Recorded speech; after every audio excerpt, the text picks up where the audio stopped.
سەبارەت بە هەڵبژاردنەکان لە سەرتاسەری هەرێمی کوردستان 29684 کەس واتە بازرگان مافی دەنگدانیان هەبووە.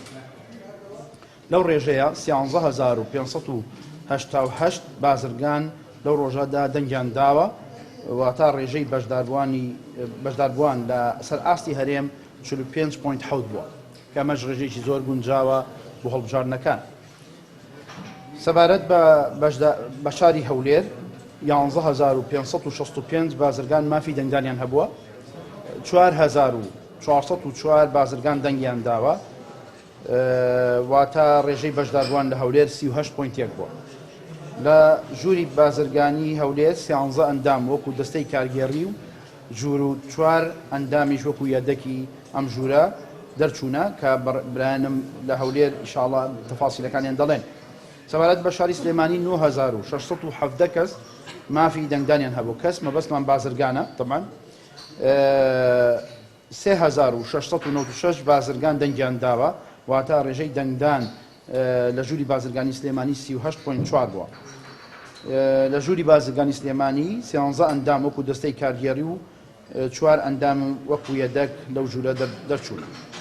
سەبارەت بە شاری دهۆک 7700 بازرگان مافی دەنگدانیان هەبووە، 4905 بازرگان دەنگیان داوە واتە ڕێژەی بەشداربووان لە دهۆک 63.7 بووە.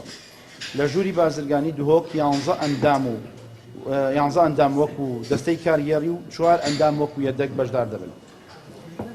سەبارەت بە شاری هەڵەبجە 802 بازرگان مافی دەنگدانیان هەبووە، 573 ئەندام دەنگیان داوە واتە ڕێژەی دەنگدان لە 172.5 بووە.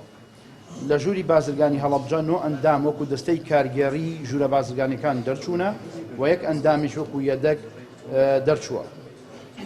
ئەوەی ماوە بەوەی بەڕێز بڵێم ئەمڕۆ یەکەم ڕۆژی دەستپێکی تانەکان دەبێت بە پێی یاساکە لەگەڵ گەیشتنی سەرجەم سندوقەکان بە ئیتیحاد بێرا بە ژووری بازرگانی گشتی و لەگەڵ ئەمڕۆی ڕاگەیاندنمان بۆ ئەنجامەکان دەستپێک دەبێت بۆ تانە.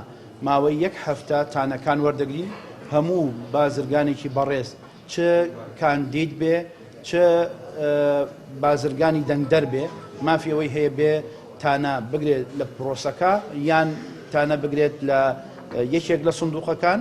ئێمە بۆ ئەم بابەتە فۆرمان ڕێخستووە، فۆرمەکان لە هەر 4 ژوورەکە بوونیان هەیە واتە لە هەولێر، لە سلێمانی، لە دهۆک، لە هەڵەبجە ئەو فۆرمانە بوونیان هەیە.